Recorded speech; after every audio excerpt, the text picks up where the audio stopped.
courtroom was supposed to be a place of justice, but that day it felt like a stage for humiliation. Every eye turned as a young black girl stood beside her father, her hands trembling, her heart racing, surrounded by whispers that judged her before a word was even spoken. The judge didn't see a brave daughter standing for her family. He saw an easy target, a moment for mockery, a reminder of power. Outside these walls, her father had lived a quiet life, working hard, avoiding trouble, doing everything right. Yet here he was, treated like a criminal, his dignity slowly being stripped away in front of strangers. Each second felt heavier than the last, each breath filled with fear. But in the middle of that tension, something unexpected happened. The girl lowered her eyes for a moment, then lifted them with quiet determination. She wasn't just there to defend her father. She was there to challenge a system that believed she was powerless, and what she was about to do would shock the entire courtroom. Would the law silence her, or would she use it to turn everything around? Before that day in court, life had been simple for her, even if it had never been easy. She had learned early how to stay quiet in the face of unfairness, how to lower her eyes when people looked at her with doubt, how to move through a world that never seemed designed for her to win. Her father had taught her that strength didn't always come from raising a voice. Sometimes it lived in patience, in knowledge, in the refusal to stop believing in yourself when the world told you to give up. He worked long hours, doing the kind of jobs most people never noticed. He fixed broken things, cleaned unwanted messes, and carried heavy loads so others wouldn't have to. And every night, no matter how tired he was, he still found time to sit beside her with old books, showing her words, laws, and stories about people who had fought injustice long before her. He never called it preparation. He just said, "One day, this will matter." She didn't understand what he meant then. All she knew was that she loved learning. She loved reading about rights, about fairness, about the power hidden inside small, overlooked details. While other kids played outside, she stayed inside with borrowed library books, tracing her fingers over sentences that spoke about equality, about justice that was supposed to exist for everyone. She believed in those words, even when reality tried to prove they were only ink on paper. The night he was taken away, everything felt unreal. Neighbors peeked through their windows. Sirens faded into the distance. No one asked what really happened. No one tried to understand. By morning, rumors had replaced the truth. People whispered assumptions as if they were facts. Suddenly, her father wasn't just a man who worked too hard. He was a suspect. A problem. A story twisted beyond recognition. Now, inside this silent courtroom, surrounded by cold walls and colder faces, she realized the moment he had been preparing her for had finally arrived. She wasn't there as a helpless child. She was there as the only one willing to stand between him and a system that had already decided his fate. What she would do next would test every lesson she had ever been taught. The air inside the courtroom felt thick, heavy with unspoken judgment. Rows of wooden benches creaked as people shifted in their seats, their eyes moving between the judge, the officers, and the quiet man standing at the center of it all. To them, he was no longer a neighbor, a worker, or a father. He was a case number, a file, a problem waiting to be processed and forgotten. And beside him stood his daughter, small against the towering walls, yet unmovable in her place. From the moment the session began, the imbalance of power was clear. The judge barely glanced at her father as if he was unworthy of real attention. The officials moved with mechanical confidence, shuffling papers, pointing at documents, presenting a version of events that painted him as careless and dangerous. Everything was stacked against him. Assumptions were wrapped in formal language, dressed up as facts. Mistakes in the report went unnoticed. Contradictions were buried under authority. The girl felt the weight of every stare. She could sense the unspoken thoughts filling the room. They saw her as just a girl, too young to understand, too small to matter, too powerless to change anything. She was meant to sit quietly, to accept whatever decision was handed down. That is what was expected of her. That is what the system had been built upon. But she had not come just to watch Dot as the accusations unfolded. She remembered the nights spent at the kitchen table, the soft light of a lamp falling on worn pages, the slow, patient voice of her father guiding her through words that once felt too big for her to hold. Those words now returned, sharp and clear in her mind. Concepts of rights, of procedure, of burden of proof. The difference between an accusation and evidence, the importance of what was written and what was missing.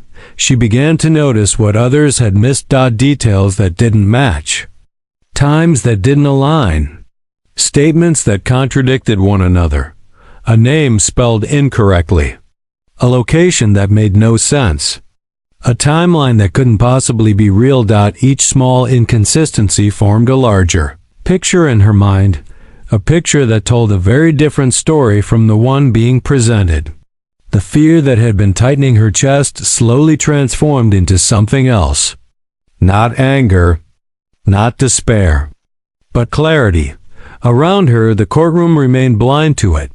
Whispered comments echoed softly from the audience. Some people shook their heads, already convinced of his guilt.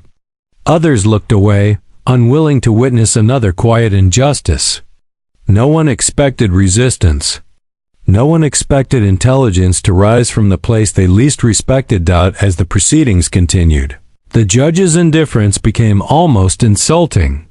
Simple errors were dismissed as irrelevant. Important questions were brushed aside. The tone carried an unspoken message. This would be decided quickly, efficiently, without complication. Without concern for the truth hiding beneath convenience. But the girl's resolve only grew stronger. She thought about the generations before her, who had stood in rooms like this one, silenced by the same walls, the same cold stares, the same unquestioned power. She imagined all the voices that had never been heard, all the truths that had never made it past those steps. And in that moment, she understood something deeper than fear. This was not just about her father. This was about every name, written carelessly in a report. Every story twisted because it was easier that way. Every life that had been judged without being truly seen. Her hands trembled slightly, but her mind was steady. She began forming the path in her thoughts, step by step, detail by detail, connecting laws with facts, rights with reality. What seemed like chaos to everyone else now felt like a pattern she could finally decode. The judge looked bored. The officials felt confident.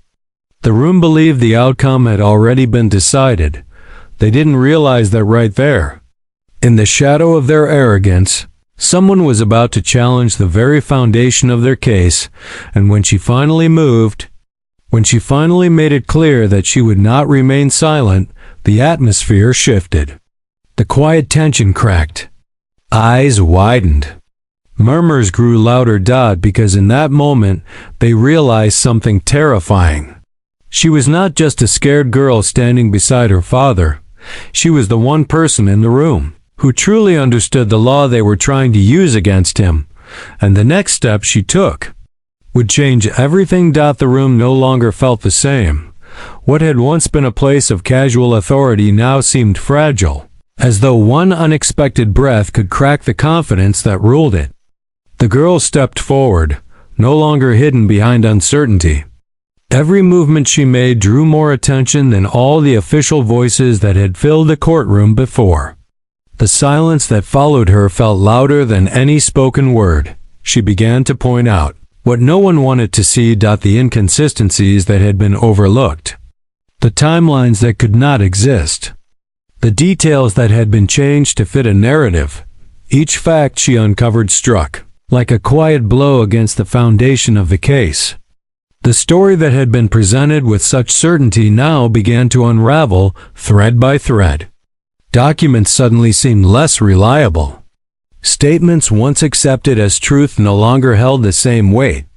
The walls of power began to show small but undeniable cracks. The judge's expression changed. The relaxed arrogance drained away, replaced by something unfamiliar: hesitation. The calm authority that had filled the bench was replaced by discomfort, then by tension. Every attempt to regain control only drew more attention to the shifting balance in the room. Every subtle reaction made it more obvious that control was slipping. People in the audience leaned forward, sensing history turning in real time. The officials grew restless. Hands that had confidently shuffled papers now trembled as they searched for answers that were no longer there. Their neat story had come undone, and they had not prepared for this version of reality. The system they trusted had failed to protect its own illusion, and at the center of it all stood the girl, still, composed, unbreakable. She was no longer seen as small. She was seen as dangerous to corruption, to laziness, to injustice. In that moment, the truth became impossible to ignore. This case had never been about evidence. It had been about assumption, about power, about appearance. And now that illusion had shattered in front of everyone. The realization swept through the room like a slow wave. Shame settled in the silence. Shock hung in the air, heavy and uncomfortable. The same people who had looked at her with pity or doubt now looked at her with something else entirely: respect, fear, awareness, because she had done what no one ever expected. She had taken the very system designed to silence her and turned it into her strongest weapon. Her father remained still beside her, the weight that had been crushing him for days beginning to lift. It was not just relief in his eyes now. It was pride. A quiet, unspoken understanding that in the most critical moment of his life, his daughter had become his shield. The turning point had arrived. The power in the room had shifted. And with the truth finally exposed, one question lingered in the stunned silence. What happens when a system meant to judge is forced to confront itself? When the final realization settled over the courtroom, it did not arrive with applause or cheers. It arrived with silence, the kind that forces reflection, the kind that no one can escape. The case that had once looked simple now stood exposed for what it truly was: rushed, careless, built on assumptions rather than truth. In that silence, a lifetime of unfair judgments seemed to echo through the walls.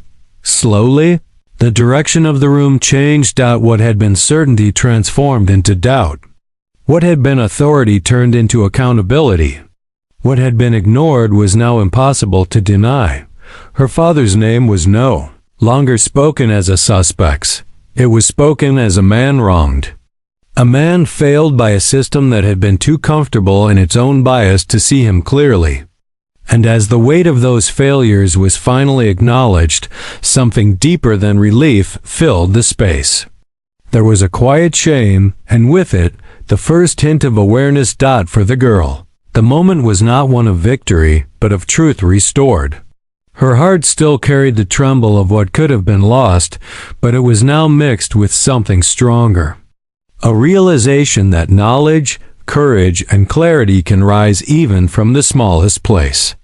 A child in a room of power had become the reminder that justice is not defined by titles or positions, but by integrity.